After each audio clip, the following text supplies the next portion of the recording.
حضرت مریم سلام علیہا ان کا جو ان کے بارے میں قرآن کی جو ہے نا مطلب سورہ مریم کی جو تفسیر ہے، میں اس میں سے اب ایک بات کوٹ کر دیتا ہوں۔ مرزا صاحب کا بیٹا جس کی وہ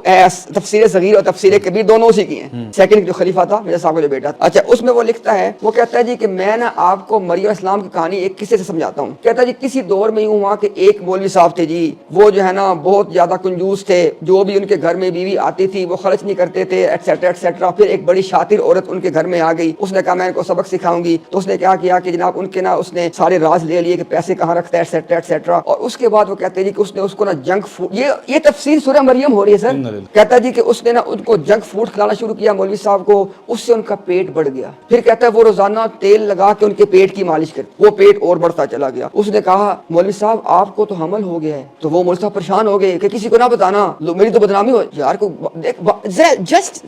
تھنک واٹس دس۔ اچھا کہتے وہ ہو گیا۔ پھر وہ کہتا ہے جی کہ ایک دن پھر کیا کیا، اس خاتون نے اپنی ایک سہیلی کے ساتھ مل کے جب مولوی صاحب کے پیٹ کے اوپر وہ تیل کی مالش کی جا رہی تھی تو کسی کا ایک بچہ لا کے وہاں رکھ دیا اور مولوی صاحب نے بچے کو جنم دے دیا۔ اب یہاں پہ دیکھیں پہلا گیا پہ دیکھیں پیٹ پھر کہاں گیا تھا، آگے بچہ جنم دے دیا۔ چلے چھوڑ دو اس بات کو بھی آپ۔ انہوں نے کہا جی کہ اب جو ہے نا مولوی صاحب بڑے پریشان بڑے شرمندہ، کہتے ہیں ابھی کسی کو نہ بتا دینا کہ یہ واقعہ ہو گیا۔ کہا نہیں میں کسی کو نہیں بتاؤں گی، لیکن اس سب کو اس نے بتا دیا کیونکہ وہ مولوی کو بھگانا چاہتی تھی اور اس کے مال پہ قبضہ کرنا تھا۔ کہتے وہ مولوی صاحب وہاں سے چلے گئے، پھر کئی سال تک وہ روح پوش رہے، کہیں پہ چلے گئے تاکہ میں کئی عرصے کے بعد جاؤں گا تو لوگوں کو بات بھول جائے گی۔ کہتا جی کوئی کتنے سال کے بعد مولوی صاحب واپس آئے تو انہوں نے آ کے جناب نا اس گاؤں میں ایک بچے کو کھیلتے ہوئے دیکھا، اس سے پوچھا کہ بیٹا وہ فلانے کا جو گھر ہے وہ کدھر، اپنا گھر جاننا تھا اس نے کہا جی کہ ہاں، اس نے کہا بیٹا فلانے کے بارے میں، کہتا وہ مجھے اتنا تو نہیں پتا لیکن اتنا یاد ہے کہ میں اس وقت پیدا ہوا تھا کہ جب یہ مولوی صاحب والا واقعہ ہوا تھا۔ تو وہ کہتا کہ مولوی صاحب یہ تھا کہ لوگ بھول چکے ہوں گے لیکن لوگوں کو تو بہت یاد تھی۔ یہاں پہ آ کے لنک کرتا ہے حضرت مریم السلام کے واقعے کو۔